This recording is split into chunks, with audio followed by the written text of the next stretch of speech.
Everyone thinks Cersei Lannister lost because of dragons, because Daenerys had 3 of them, because the North united, because the armies of the dead came south.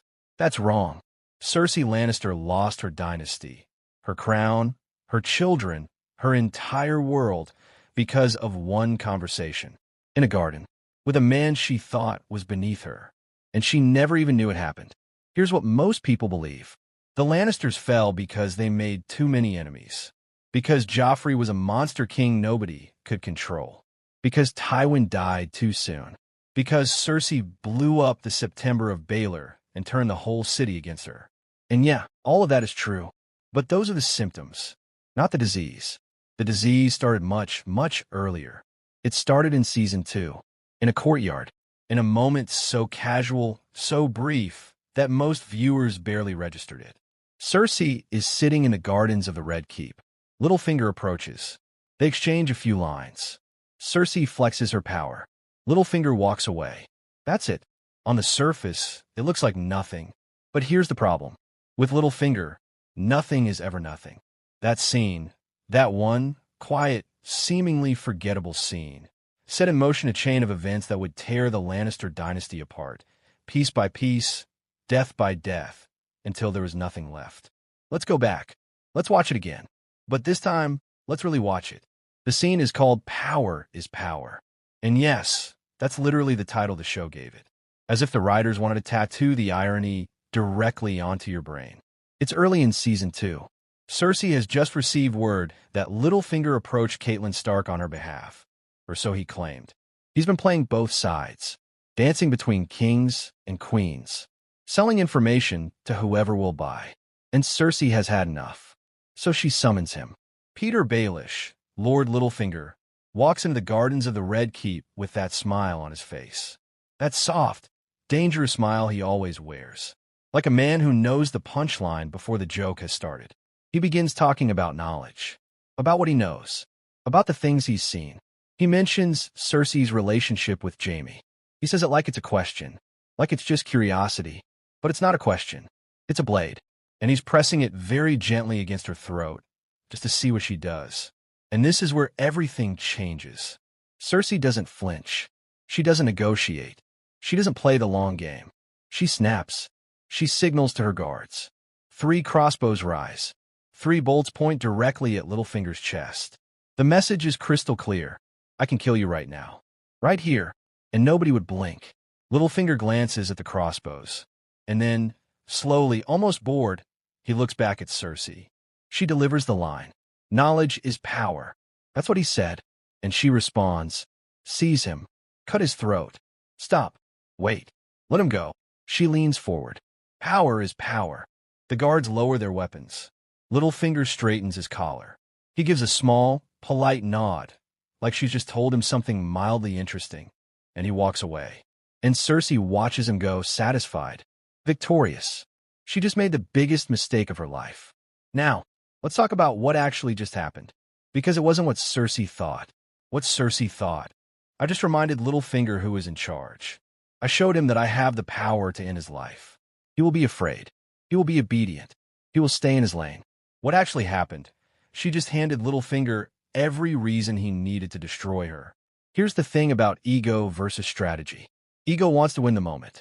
Strategy wants to win the war. Cersei won the moment. Completely. Dominantly. There's no question. In that garden, on that day, she had all the power. 3 crossbows. The crown. The guards. The throne behind her. But Littlefinger wasn't playing that game. He was never playing the game you could see. Visible power is loud. It announces itself. It holds crossbows to people's chests. It says I can kill you out loud in gardens in the middle of the day. Hidden power is silent. It moves through tunnels. It plants ideas. It builds alliances in rooms you don't even know exist. It never announces itself. It just arrives, usually at the worst possible moment, dressed as something else entirely. Cersei had visible power.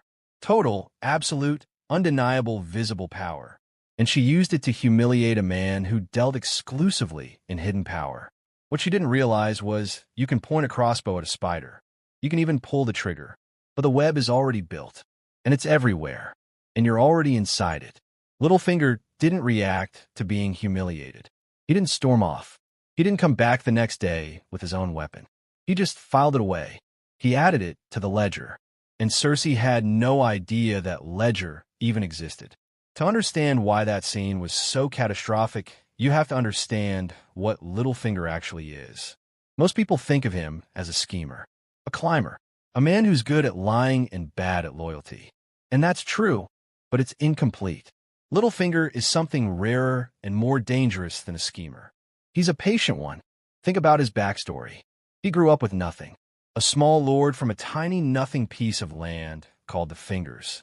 He came to Riverrun as a ward, as a charity case, and fell completely, totally, humiliatingly in love with Catelyn Tully, who did not love him back, who saw him as a little brother, who chose someone else, a great lord, a powerful man, without a second thought.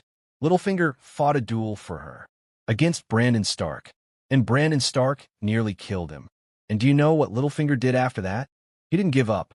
He didn't move on. He didn't get bitter in a way that made him reckless. He got patient. He went back to his nothing piece of land. He built connections. He made himself useful. He found the one lever that could lift him, money, and he pulled it, slowly, quietly, for years. He became master of coin on the small council, one of the most powerful positions in the kingdom. Through patience, through intelligence, through being underestimated by everyone around him. He doesn't react. He plans. That's the key to everything. Every powerful person in Game of Thrones reacts. Ned Stark reacted with honor and died for it. Robert Baratheon reacted with pleasure and died for it. Cersei reacted with ego and destroyed everything she loved. Littlefinger never reacted. He observed. He cataloged. He waited. And when Cersei had those crossbows raised at his chest, when she said power is power to his face, do you know what Littlefinger was actually doing? He was deciding. He was deciding that the Lannisters were not going to be part of his future, that the most powerful family in Westeros had just become his enemy, quietly, unofficially, in a way that no one would ever see coming. He wasn't afraid. He was inspired. This is where it gets extraordinary. This is where you have to see the whole board. Because what follows that garden scene, when you trace it carefully, when you pull the thread, is a perfect, terrible domino effect. Each piece falling into the next. Each catastrophe seeded by the last. All of it traceable back to one moment when a queen decided to humiliate a man with a long memory and no visible armies. After the garden scene, Littlefinger begins operating differently. He starts building new architecture, new alliances. He begins his famous courtship of the Tyrells, specifically Lady Olenna, who is essentially the female version of himself. Sharp, invisible, deadly. He offers them something irresistible, a way to get their granddaughter Marjorie close to the Iron Throne, without the liability of Joffrey. Think about that. He's already planning past Joffrey. He's already drawing the blueprint of a next phase. And why is he doing this? Because he has no loyalty to the Lannisters anymore. That garden conversation ended it. He needed a new power structure to build inside. And the Tyrells, ambitious and wealthy and just outside the inner circle, were perfect. Without that conversation, maybe Littlefinger stays loyal. Maybe he keeps playing the Lannister game. Maybe the Tyrell alliance never happens the way it did. But the crossbows went up, and the dominoes started falling. And here we reach the most dramatic moment of the entire series. The Purple Wedding. Joffrey's death. Poison at his own wedding feast, in front of his family, in front of the court, in front of the entire kingdom. For years, viewers debated who killed Joffrey. Was it Tyrion? Was it Sansa? Was it Marjorie? No, it was Littlefinger and Olenna. Together, working in perfect coordination. The poison was smuggled in through Sansa's hairnet, a hairnet that Littlefinger arranged to be delivered to her. Olenna plucked the crystal from it during the feast and dropped it in Joffrey's cup. Clean, invisible, completely deniable. And the result? Joffrey, the Lannisters' king, their symbol of power, their future, died screaming on his wedding day. And the entire court watched. The Lannister dynasty began to crack that afternoon. But here's what makes it even more devastating. This was always the plan. Littlefinger didn't improvise this. He didn't react. He arranged it. He constructed it. He placed every piece months in advance. That garden, those crossbows, that moment of humiliation, it had led here, and no one saw it. With Joffrey dead, someone had to be blamed. Cersei needed a villain. She needed the court to see justice. She needed a body. And Tyrion, the dwarf, the son Tywin never wanted, the brother Cersei always despised, was standing right there beside the dead king. Convenient. Easy. Cersei had him arrested immediately. But here's the problem. Tyrion didn't do it. And Littlefinger knew that. Which means Littlefinger watched the Lannisters burn one of their own. Their most intelligent member, the one man in the family who might have been able to stop everything, on false evidence.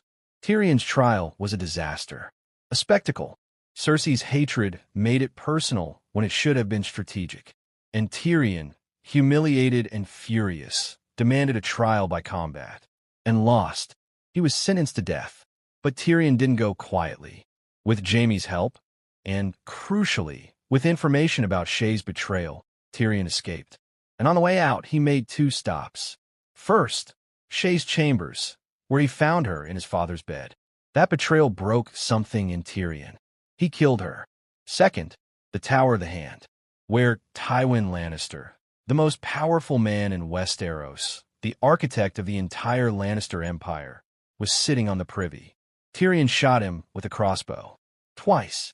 Tywin Lannister, who had survived wars, betrayals, rebellions, and 50 years of politics, died on a toilet. Shot by the son he despised. Because a trial built on false evidence forced Tyrion to the edge. And who built that false evidence? Who ensured Tyrion was in the worst possible position? Who removed all his allies and options? Littlefinger. Quietly. From a distance. Over months. Without the framing, Tyrion doesn't get pushed to the edge. Without the edge, Tywin doesn't die. Without Tywin's death, the Lannister Empire has its spine. But Tywin died, and the Empire began to collapse in earnest. And where did Sansa go after the Purple Wedding? After the chaos, the accusation, the arrests? She escaped, on a boat, arranged by Littlefinger. He whisked her away to the Vale, to his old territory, to the place where he had power that the Lannisters couldn't touch. And Sansa, the last Stark in the south, the key to the north, the girl who had been a prisoner in King's Landing for years, was gone. She would eventually make her way back to Winterfell. She would help Jon Snow reclaim the north. She would become the queen in the north. She would outlast every Lannister, every Baratheon, every player in the game. And she started that journey on a boat that Littlefinger arranged. Because the Tyrells were distracted. Because Joffrey was dead. Because Tyrion was on trial. Because every piece was exactly where Littlefinger needed it to be. After Tywin's death, the Lannisters never recovered. Without him, they had no strategy, no discipline, no center of gravity. Cersei ruled with paranoia and wine. She armed the Faith Militant, which came back to destroy her. She blew up the September of Baelor, which turned the city against her. She lost Tommen, her last child, the last thing she loved, to suicide in the aftermath. One by one, piece by piece, everything fell, all of it traceable, link by link, domino by domino, back to a garden and a man who walked away with a quiet nod and a long memory. Here's what makes this so extraordinary. Littlefinger never announced it. He never gave a monologue explaining the plan. He never revealed the chain. He just kept moving, kept building, kept placing pieces, and let the Lannisters destroy themselves from the inside. That's the hidden genius. That's the thing that makes you rewatch that garden scene with your jaw open. It was always happening. We just didn't see it. Every time Cersei made a decision based on ego rather than strategy. Every time she chose the satisfying move over the smart move. Littlefinger was 3 steps ahead, nodding politely, walking away. He didn't need an army. He didn't need dragons. He didn't need a throne. He had patience. He had information. He had the ability to be underestimated.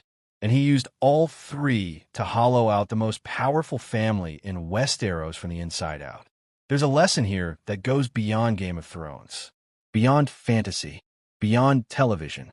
Cersei understood power as force, as presence, as the ability to make people afraid. And she wasn't wrong. That is a kind of power. Real power. Terrifying power. But there's another kind. Quieter. Slower. More dangerous. The power of intelligence. The power of patience. The power of letting your enemy believe they've won, while you're building the thing that will undo them. The most dangerous enemy is never the one standing across the battlefield with an army behind them. That enemy you can see. That enemy you can prepare for. That enemy you can fight. The most dangerous enemy is the one you underestimate. The one you humiliate in a garden and then forget about. The one who smiles and nods and walks away, because they're already 3 years into the plan that ends you. Cersei spent her whole life afraid of the wrong people.